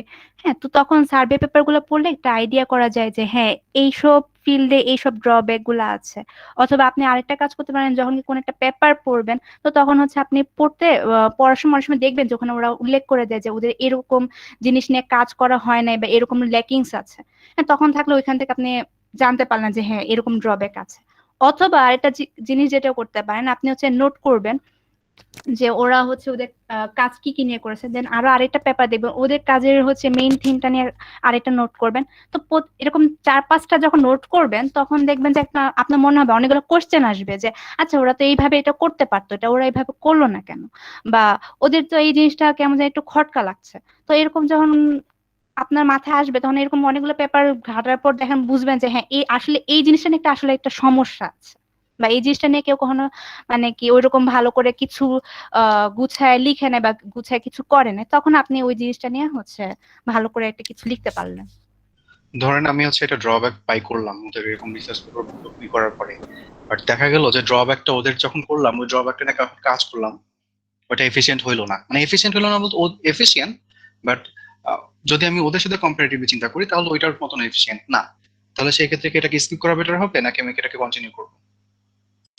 ভাইয়া যদি আপনি মনে করেন এটাকে অ্যাকচুয়ালি পরবর্তীতে এফিসিয়েন্ট করতে পারবেন, বা আপনি আরো হচ্ছে গিয়ে পড়ার পর বা আরো হচ্ছে গিয়ে ঘাটাঘাটি করার পর মনে করেন যে হ্যাঁ এটা আপনি সুন্দর করে একটা থিওরি দাঁড় করাতে পারবেন এটা থেকে, বা একটা মেথড দাঁড় করাতে পারবেন, তখন কি আপনি এটা নিয়ে আগান। কিন্তু যদি মনে হয় যে না এটা নিয়ে আপনি কোন থিওরি দাঁড় করাতে পারবেন না, বা এমন একটা জিনিস যেটা কোনো ভ্যালুলেস বলতে হচ্ছে কি এই জিনিসটা কোনো মানব কল্যাণে বা কারো কল্যাণে আসবে না বা কোনো কাজেই লাগবে না, এটা তখন এটা নিয়ে আপনার হচ্ছে গিয়ে রিসার্চ না করাটাই বেটার। হ্যাঁ, এটা আপনাকে একটা দুইটা জিনিস ফলো করতে হবে এখানে, যে দুইটা জিনিস মনে রাখতে হবে। যে একটা, আমি এই পেপারসটা, এই যে প্রবলেমটা যে সলভ করার জন্য আমি যে বিষয়টা বেছে নিয়েছি, মানে যেটা দিয়ে আমি সলভ করতে চাই, এটা দিয়ে আপনি শেষ নামাতে পারবেন কিনা, এবং এটা দিয়ে ভালো মানে কোনো ফিডব্যাক দেবে কিনা, মানে এটা দিয়ে ভালো করে ফলাফল পাবো কিনা, বা এটা কোনো কল্যাণে আসবে কিনা, বা অন্যরা যে প্রবলেম মানে যেভাবে এটা যে সলভ করেছে আমরা তার থেকে আরো ভালো কোনো উপায় দিয়ে মানে যাচ্ছে কিনা, এটা আপনারা ওই পেপারস পড়তে পড়তে আসলে বুঝতে পারবেন। ঠিক আছে, আমার আগে আমার যে মেইন যে সাজেশনটা আপনাদের জন্য সেটা হলো আপনারা যে পেপারস পড়েন আগে, মানে পেপারস নামান, পেপারস বারবার পড়েন, তাহলে আপনাদের মধ্যে অলরেডি আইডিয়া চলে আসবে। প্রথমে আমাদেরও নলেজটা ছিল জিরো, আমাদের রিসার্চ সম্পর্কে কোনো নলেজই ছিল না। পেপারস পড়তে পড়তে আমরা আসলে শিখেছি যে গ্যাপটা খুঁজে বের করাও, এটা আমরা মূলত ওই পেপারস পড়তে পড়তে শিখেছি। ঠিক আছে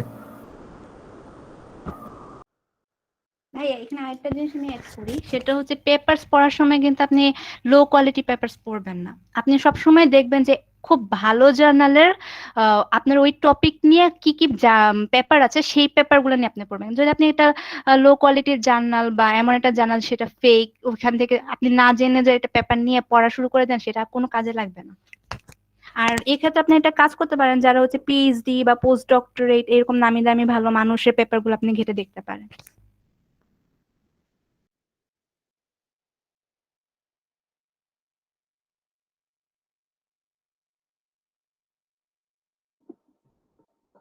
নেক্সট কোশ্চেন।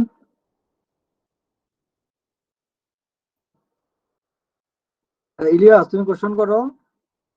ইসমাত জি স্যার, শুনতেছি স্যার। কোশ্চেন প্রত্যেকটা করো তোমরা, কোশ্চেন সবাইকে করতে হবে তুমি। স্যার কোয়েশ্চেন গুলার অ্যান্সার তো পাইতেছি স্যার, এখন এই জন্য আর কি করতেছি না। স্যার আমার একটা কোশ্চেন ছিল যে একটা পেপারে মানে স্ট্যান্ডার্ড লিটারেচার রিলেটেড ওয়ার্কে যে লিটারেচার রিভিউটা, ওখানে কয়টা দিলে মানে বেসিক্যালি স্ট্যান্ডার্ড হয় আর কি।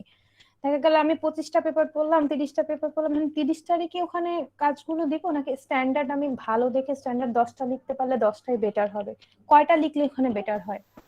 এটা আসলে আপনার মোস্ট রিলেভেন্ট পেপার গুলো দেখতে হবে, অর্থাৎ আপনার টপিকের সাথে সবচেয়ে বেশি রিলেভেন্ট মানে বেশি রিলেটেড সেই পেপারস গুলো আপনি 10টা 12টা 15টা যাই পারেন দিয়েন।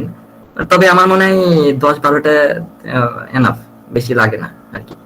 তবে আপনার আরো একটা সাজেস্ট করব যে মানে রিসেন্ট যে পেপার গুলো পাবলিশ হয়েছে এগুলো দেওয়ার চেষ্টা করবেন বেশি। আপনার 2010 এর পর থেকে পেপার গুলো দেওয়ার চেষ্টা করবেন, 2010 এর আগের যে পেপার গুলো এগুলা না দেওয়াই বেটার। আচ্ছা আলমগীর ভাই, আপনি আচ্ছা আমার একটা প্রশ্ন ছিল, করেন ভাই। শাবাবু বলেন, আমি পরে করি। আচ্ছা ভাই, আমার প্রশ্নটা ছিল এরকম যে রিলেটেড টপিকে আমিও যদি রিভিউ লিখতে যাই, দেখা গেছে মানে যেহেতু আমার টপিক গুলো সেম থাকে, সেহেতু ঘুরে ফিরে একই কথা প্রত্যেকটা রিভিউতে চলে আসে। মানে এটা যে কি সমস্যায় পড়ে গেছি যে আমি একই রিলেটেড পেপার পড়তেছি, তো দেখা গেছে যে 2টা বা 3টা পেপারের রিভিউ লিখতে গেলে আমার সেম আলাপটাই চলে আসতেছে, তখন খুব ঝামেলা হয়ে যায় যে একই রিভিউ। সেম আলাপ তো কখনো পেপারসে কোনো পেপারসে হবে না, কেননা তাহলে তো দুইটা পেপার সেম হয়ে গেল, আর এই ধরনের পেপার তো পাবলিশ হয় না কখনো। হয়তো কোনো না কোনো ডিফারেন্স আছেই, এটা আপনি দেখবেন। না পেপারে তো ডিফারেন্স থাকে, কিন্তু আমি যখন রিভিউ লিখতে যাই, তখন আমি রিলেটেড টপিকে লিখতেছি না, তো দেখা গেছে যে আমার টপিকটা যেহেতু কমন আছে, সেহেতু আমার রিভিউ গুলো প্রায় সেম চলে আসে। মানে এইটার জন্য আমি কয়দিন ধরে খুব প্যারা খাচ্ছি যে একই রিভিউ চলে আসতেছে। এটা কি ঝামেলা? রিভিউ আপনার সেম আসলে প্রবলেম না, তবে মানে একবারে সেম কখনো আসবে না, আপনি হালকা চেঞ্জ থাকবেই।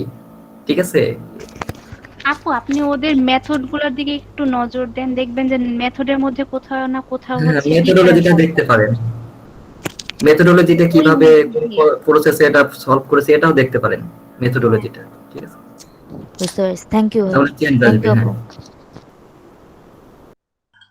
আচ্ছা ভাইয়া, ওই যে ধরেন হচ্ছে আমি হচ্ছে একটা, আপনারা যে একটা ধরেন একটা পেপারকে মডিফাই করতেছেন তাই না? তো এমন তো হইতে পারে কি আমি মাল্টিপল পেপারকে মানে একই টাইপের কাজগুলোকে যখন মডিফাই করতে যাবো, আপনি যখন একটা লিখলেন না যে সামওয়ান মানে এ বি প্রপোজ দ্যাট, বা হচ্ছে একটা টু নামে একটা রেফারেন্স দিছিলেন যে এই রেফারেন্সের 2 নম্বরে আছে আর কি, তো এখানে তো মাল্টিপল রেফারেন্সও তো আসতে পারতো না যে ওরা এই প্রপোজ করছে, সো আমি এখানে ওদেরটাকে এটা মডিফাই করতেছি, সো এরকম তো মাল্টিপল পেপারও হইতে পারে তাই না? নাকি হ্যাঁ জাস্ট এটা সিঙ্গেল? মাল্টিপল, হ্যাঁ মাল্টিপল পেপারে তো হতেই পারে এটা। আরেকবার বলো তো, আপনার কথাটা আমি বুঝি নাই ক্লিয়ার, মানে সাপোজ প্রশ্নটা আরেকবার করেন। আপনার একটা পেপারকে মডিফাই করতেছেন ধরেন, হ্যাঁ। জি জি। এখন যদি আমি একটা পেপারকে বলতে কি আমি একটা পেপারকে না করে 2টা পেপারকে চিন্তা করতেছি যে 2টা পেপার নিয়ে কাজ করবো, কাছাকাছি রিলেটেড ওরা রিলেটেড কাজগুলো করতেছে, তাহলে আমি এখন করতে যাচ্ছি কি 2টা পেপারকে একসাথে ধরেন রেফারেন্সে রাখলাম আমি। এখন 2টা পেপারকে হালকাভাবে এই দিক থেকে মডিফাই করতেছি, ওই দিক মানে 2টা পেপারকে সামহাউ মডিফাই করা ট্রাই করতেছি। তো রেফারেন্সে তখন কি আমি 2টা পেপারের কথাই বলবো যে আপনি রেফারেন্সে যেমন 2 নম্বরের একটা পেপার নাম দিলাম, 3 নম্বরে ধরেন আরেকটা হ্যাঁ পেপার নাম আমি দিলাম। হ্যাঁ বুঝতে পেরেছি আপনার কথাটা। আসলে যেমন আমরা যে প্রবলেমটা সলভ করেছি, এই প্রবলেমটা এটা এই যে আরো কিছু মেশিন লার্নিং আছে যেগুলো এই যে ক্লাস্টার বলে, বা ম্যাট্রিক্স ফ্যাক্টরাইজেশনের মডেলের আরো কিছু মডেল আছে, যেমন পিসিএ একটা মডেল আছে, এসবিডি একটা মডেল আছে। তো যা হোক একটা পেপারসে সাপোজ মনে করেন এসবিডি দিয়ে করেছে আর একটা পিসিএ দিয়ে করেছে, তারা কি করেছে যে ওই চ্যালেঞ্জ গুলো মোকাবেলা করেছে, কিন্তু আমি আবার কি করতে চেয়েছি যে চ্যালেঞ্জ মোকাবেলা করে আমরা একটা রিকমেন্ডেশন সিস্টেম করতে চেয়েছি যেগুলো ওই পেপারসে ছিল না। ঠিক আছে, মানে ঘুরে ফেরা একই, কিন্তু মানে মানে হালকা চেঞ্জ, মানে আপনি একটু মানে আমরাও যেমন আপনার কোলাবোরেটিভ ফিল্টারিং এর কিছু চ্যালেঞ্জ আছে, যেমন 3-4টা চ্যালেঞ্জ আছে। একটা হলো ডাটা স্পারসিটি, একটা স্কেলেবিলিটি, তারপর সিনোনিমি।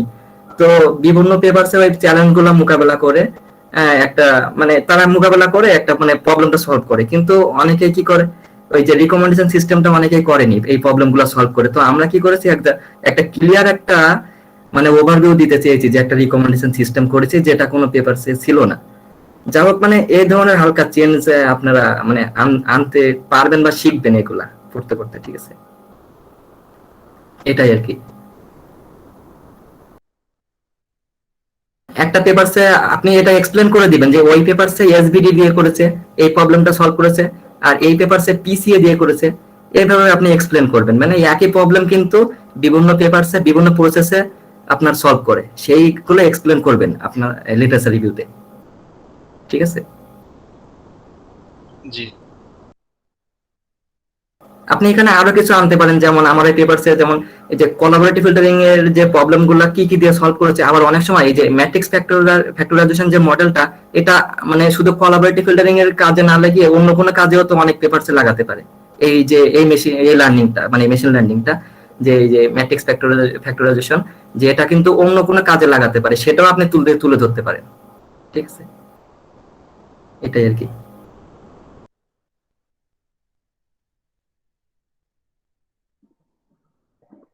ফায়াজ আলী, তোমার কোশ্চেন নাই? অন্য কেউ কোশ্চেন করো। মেহেদি।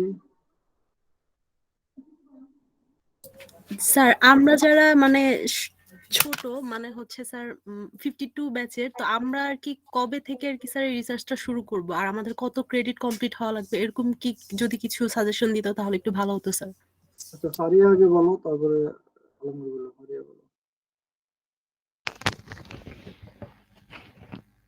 অ্যাকচুয়ালি যদি আপনি একাডেমিক হিসেবে চিন্তা করেন, আপনি 100 ক্রেডিটের পরেই রিসার্চ করতে পারেন। বাট আপনি যদি চিন্তা করেন যে আপনি হচ্ছে ভবিষ্যতে হচ্ছে বাইরে কোথাও স্কলারশিপ পেতে চান বা ভালো কোথাও পড়তে চান, তো ওই ক্ষেত্রে আমি বলবো যে আপনি যে পার্সোনালি এখন হচ্ছে ছোটখাটো রিসার্চ পেপার লেখার হচ্ছে মানে অভ্যাস করেন, তাহলে হচ্ছে পরে হচ্ছে আরো বেটার হয়।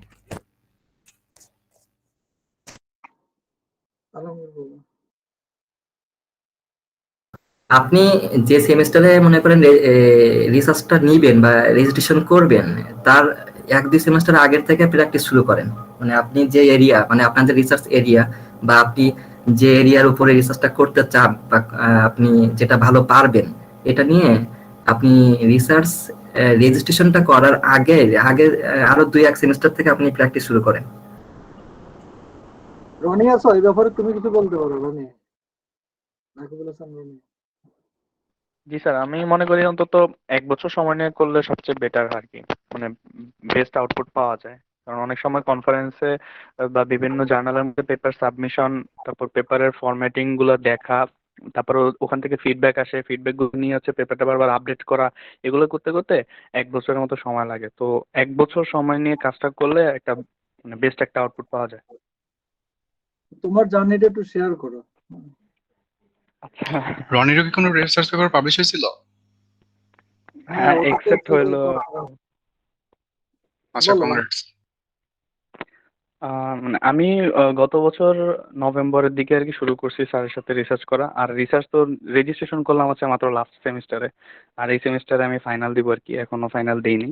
তো এই এই গত প্রায় 7-8 মাস ধরে শুধু পেপার আমরা হচ্ছে বিভিন্ন জায়গায় যখন ঠিক করতেছি, বিভিন্ন ধরনের ফিডব্যাক আসতেছে যে এই জায়গাটা ঠিক করা বা এই জায়গাটা কারেক্ট করা, দেন হচ্ছে স্যার বারবার রিভিউ দিতেছে যে তুমি এটা ঠিক করো, এটা ঠিক করো, এগুলো ঠিক করো। তো এগুলো নিয়ে বারবার বারবার আপডেট করতে করতে করতে করতে এখন ফাইনালি হচ্ছে একটা ভালো পেপার আসছে। তা সেই পেপারটা হচ্ছে মানে অলরেডি অ্যাকসেপ্ট হয়েছে। আমাদের হচ্ছে আবার কনফারেন্সে যাওয়া লাগবে এই হয়তো সামনের মাসের প্রথম উইকে। তো ওখান থেকে আর কি রেজাল্টটা পাবো আর কি। নেক্সট কোশ্চেন, আমরা দুটো কোশ্চেন নিব ম্যাক্সিমাম। এই সুযোগকে কাজে লাগাবো, দেখো আর ম্যাক্সিমাম দুটো কোশ্চেন।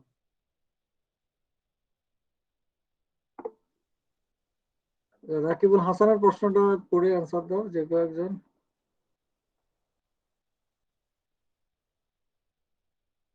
মানে আমি আজকে কোনো কিছু অ্যান্সার দেবো না, তোমরাই দিবা, সেজন্য বলছি না। আর রাকিবও দিতে পারো, ফারিয়া দিতে পারো, আলমও দিতে পারো। এটা একটা কোশ্চেন আসছে।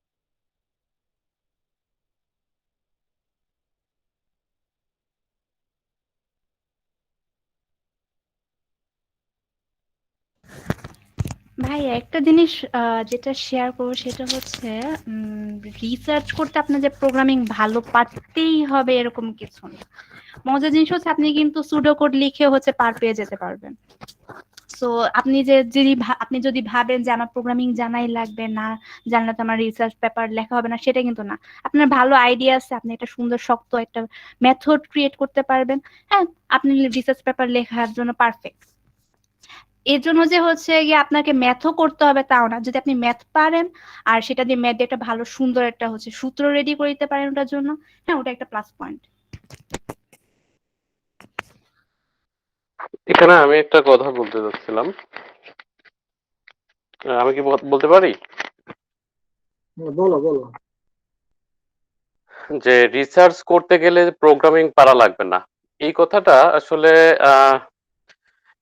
কিছু কিছু রিসার্চ টপিক আছে যেগুলোতে আসলে প্রোগ্রামিং পারাটা জরুরি হয়ে যায়। তো সেক্ষেত্রে যে টপিকগুলো আমরা সিলেক্ট করতেছি সেই টপিকটা আসলে দেখা লাগবে যে আসলে এই টপিকটাতে আমার প্রোগ্রামিং করা লাগবে কিনা।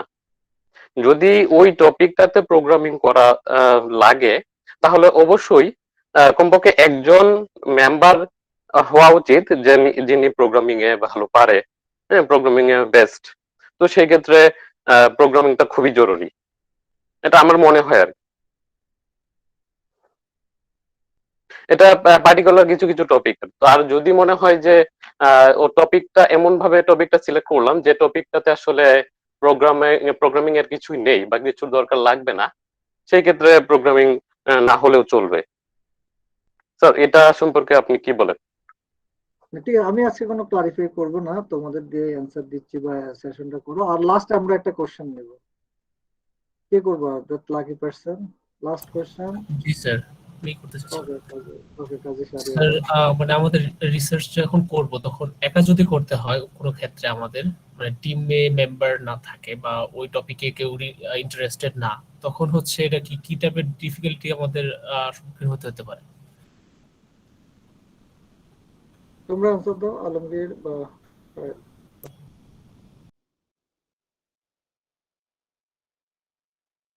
আলমগীর আছো? স্যার আমি কোশ্চেনটা ক্লিয়ার বুঝি নাই, আরেকটু বলুন তো আপনার কোশ্চেনটা। জি ভাইয়া, আপনি কি যদি একা করতে হয় রিসার্চটা আমাকে, তাহলে হচ্ছে আমাদের কি কি টাইপের ডিফিকাল্টির সম্মুখীন হতে হতে পারে আর কি? আপনার গ্রুপ মেম্বারস যদি না হয় তাহলে আপনি একা করতে পারেন অবশ্য, তবে এটা তো আপনার সুপারভাইজার চুজ করার জন্য মানে সুপারভাইজারের উপর ডিপেন্ড করবে কিছুটা আমি মনে করি, কেননা উনি কি আপনাকে একা করতে দিবে বা আপনাকে কি সাথে কাউকে নিতে বলবে, সুপারভাইজার উনি ভালো জানবে। ঠিক আছে, এখন যদি আপনি যদি বলেন সুপারভাইজারকে স্যার আমি একাই পারবো বা আমি এইটা ভালো পারি বা এটার উপর আমি করতে চাই, অনেকের একটা আগে থেকেই একটা চয়েস থাকে, যেমন মানে কারোর গেম এর উপর রিসার্চ করতে চাই, কেউ মেশিন লার্নিং এর উপরে, মানে এরকম। তো আপনার যদি এরকম কোনো চয়েস থাকে তাহলে আপনার সুপারভাইজারকে বলবেন এবং উনি যদি সম্মতি দেয় তাহলে তো অবশ্যই করতে পারবেন।